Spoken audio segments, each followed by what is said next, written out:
we're going to welcome our first company. And this is a huge moment for them. This is very important for each one of the entrepreneurs that are coming to this state. Believe me. So please, give them some energy. I'm going to call my first company now. I'll give you a quote. Entrepreneurs, people who step outside of their comfort zone and take the risk to create and to build something worthwhile. One of them is coming to the stage right now. Please welcome Aircall. Come here, my friend. Yes! How are you, man? Good? Good. Okay. Feeling good?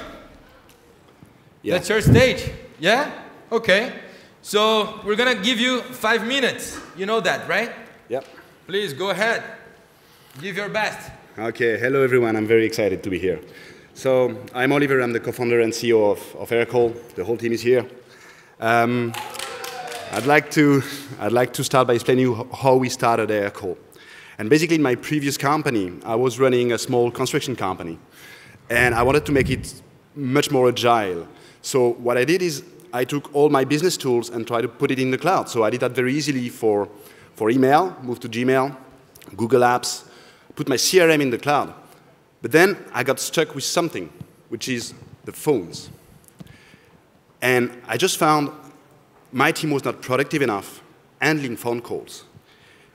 Essentially, the pain points I had was a lot of hardware on the desk everywhere. I had contracts. I had commitments for years.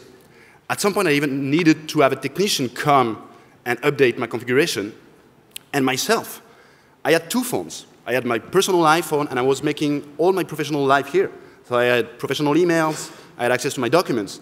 The only thing I couldn't do is calls, professional calls with my professional number. So I had another phone just to make calls. So that was when the idea of Aircall started.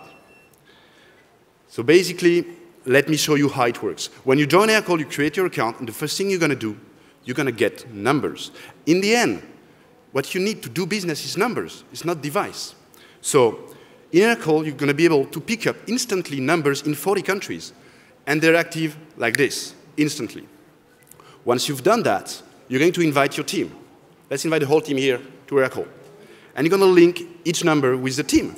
But of course, you can link one number to several people, like for customer support, or you can link several numbers to the same person, because you can have different types of customers or work in different countries.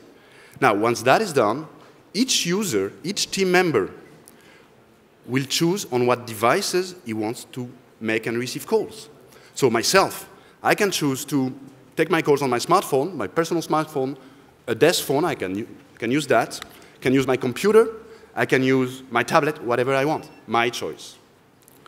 What does that mean?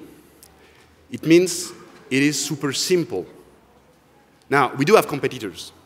Of course, we have Skype or Google Voice, but these solutions are great softwares, but they don't scale. They're not designed for companies. On the other side, you have like RingCentral, 8x8, bigger software companies, but they're complex. You cannot manage it yourself. So what we want to do at Aircall is the simplicity of a software with the scalability of a big hardware-driven system. Now ask yourself, are you using one of these? Probably not. Most of the people are still using the old incumbents. So that means a lot of hardware. So what I want to do with Aircall is a pure software. And because it's a software, it's going to connect to all your business softwares. Because information is not anymore on a hardware like this or a mobile phone. It's in the software. So you can connect it to your CRM, you can connect it to your chat room or anything. So that's super easy to use. Now, the last thing I want to talk to you about is the team. Now, the team is here. You can meet us. But I want you to see what we've accomplished. We started only 1 year ago. And what we did was a product. So that's the product. And I'm going to create a number here. So let's say I want to investor contacts. So I'm creating a number called investor contact, and I'm going to pick this number in France. I can choose between 40 countries, and I'm going to pick Paris, and then I'm just going to create the number. This number is active now. So let's see what I can do with this number now.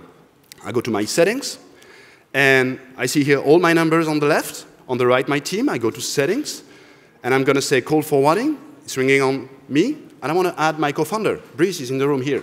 So I'm adding Brice, and I'm going to say I want the calls to ring at the same time on Brice and I. The first one to pick up just gets the call. As easy as that. You've seen the design. I mean, we've put a lot of energy in the design because we think the more boring the industry, the more gorgeous the design needs to be.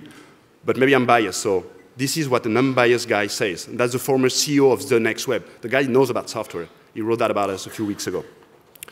Now, we opened the service in July. We're still in beta.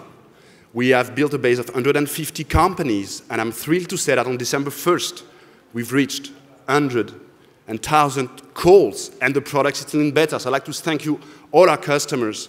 We're Aircall. We think phone systems are a pain, and we're going to fix it. Thank you very much. Wow.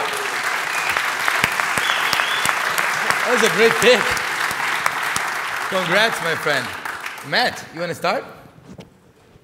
Sure. So I had the pleasure of judging Aircall once this week already Wow. at the mayor's office in Arrondissement 2, however you say that word.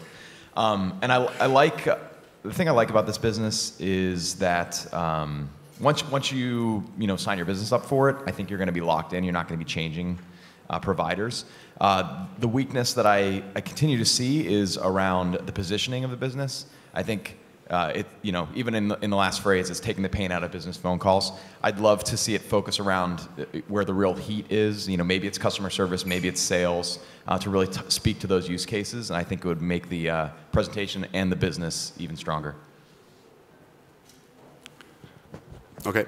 To give you a very quick answer, we have 150 companies using the service, and the main use case is effectively customer support. So that's, I'm creating my startup, and you have many startups here. You just want a line so that customers can call you, but you're not always in the office, and you just handle customer support. And you can do that in whatever countries you want. So that's the main use case right now. Yeah. So at the end of the day, you're going to scale by acquiring like small businesses, and right, you're targeting like small, medium businesses as a client? Yeah, yeah. So how are you going to scale? I mean, it's a challenging model, right, to actually effectively have them find you, sign up for the service, get in as recurring customers. So what's your business development model?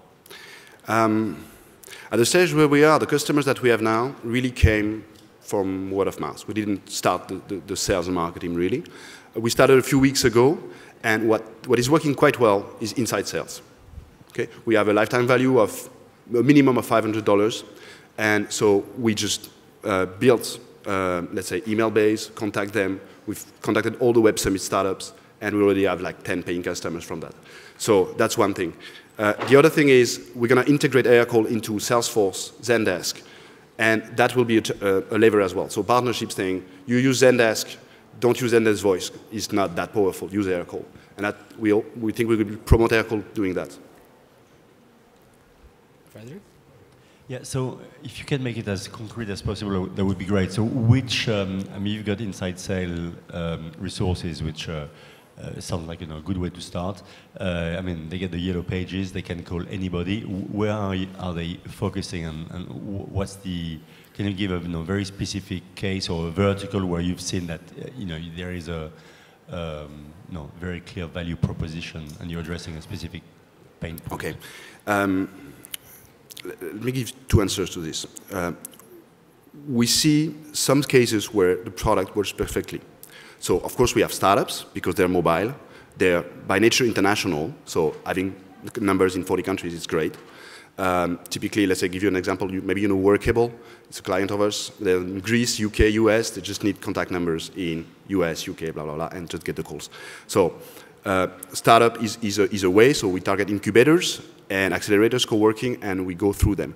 Now, offline as well, we've started to make a vertical, which is real estate, because that's a real good use case. Real estate agencies, they're always on the go, and people call them, but they don't want to leave a message in the office. So that's one thing. Now, the other part of the answer is we're trying to be as smart as possible, trying to understand when do our customers ask themselves questions about their phone system.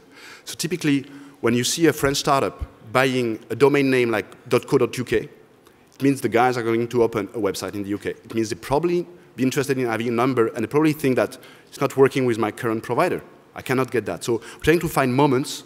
So this is a moment when they buy a foreign domain name, when they hire their first customer support intern. There are several moments where we can put, when they change offices, when we can just put advertising or just grab a database and contact them. So this is what we're trying to do. I mean, you could probably target VCs as well, who are not always on the road. So let's say I want to become a customer. How are you going to charge me and my team? We're doing a seed round right now, and we do have 2 VCs already customers, but I'd like them to invest first, rather than being customers, of course. We're going to charge, we have a base plan which is $24 per month. With that, you get 1 number and 3 users. Why 3 users? Because we've seen that customers are sticky when there are multiple users. If you're alone, you're a prosumer, use Google Voice or Skype. But when you're 3, you cascade, you collaborate on the calls, you follow up on the calls. So for $24, 1 number, 3 users, $6 for additional users or numbers. We charge per user. Okay.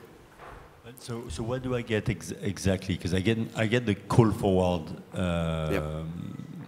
functionality, but I've got my line. I'm based in London, so we've got line into the office, or a fixed line. I don't even know who's doing that for us. And I've got my Vodafone contract. Where do you fit in, and who are you replacing there, or are you on top of that? Yeah, we're going to be on top of that. Can I give you a concrete example of a French VC, might be around. What he wants is just get rid of all the desk phones and just say, okay, if I hire you, I'm going to give you a fixed line number, and it's going to ring on your mobile. And that's it. You're going to handle the call with your mobile, and you have only 1 mobile, which can be your personal mobile. Okay? We have a question here from our interaction. So it was, how do you charge international calls? And what about videos for business meetings? Okay. So the vision we have is that voice minute is worth nothing. It's going to be worth nothing. So we don't charge nothing on international calls, which allows us to be cheaper than Skype. So we're like 30% cheaper than Skype, because Skype makes a margin of 80% on minutes, and we don't. We make 0 margin. We make the margin on a per user. Your time is over. Just go for the business meetings. And for the no, we're not going to do that. We focus on voice, He's no video. not going to do that. Congratulations, my friend. You did a great job. You did a great job. Okay. Thank you very much, guys. So, what do you think? I was going to ask a question, but I didn't have time to. But I think it's a much more competitive market than just RingCentral and Google Voice, Skype, right? There's a bunch of virtual PBX providers, guys doing analytics on top of voice. And yet, it's a pain point that I think we all feel. So, I mean, our identity right now might be like our email or Facebook identity. Our identity really is our phone number. So, I think that's actually going to be an impediment. Will I be willing to switch to one of their numbers from one of mine? So, makes sense from a business perspective, hard to scale an SMB model, and just some friction that I would feel switching my life to a new number. Matt, would you use it? I think I would. Next time I start a new company, we have a problem where customers want to call us and it has to come to the office or it goes to my phone. I've never had a solution before where I could say, I'm off and I want this to go directly to my admin or to my co-founder. I've never seen a solution that does that. Maybe I didn't need it enough to look for it, but I think now I would probably use it. Cool. That's the way I feel, actually. You know what, Aircall? You guys should give a free phone for everybody in this stage and for everybody in this room. What do you think? Huh? Yeah? Where's the CEO? Huh? Free phone for everybody? Is that good? Where is Javier? Free phone for everybody. Is that okay? Yeah, we can offer free access to free access? Okay, is that a tweet now? Free access to everybody? Okay, thank you. That's a deal. Let's do a video here so you don't give up. Okay, free access. Say it again. Say it again. Yeah, you can join in freely for Aircall. If you're in this room, join in. We give you the code. Come to see us. No. Give me the code right now. It's like Jerry Maguire. Show me the money. What's the code? LeWeb'14. LeWeb 2014. Guys, LeWeb 2014. We have free phone now. Thank you very much. Okay, now you can go. Thank you.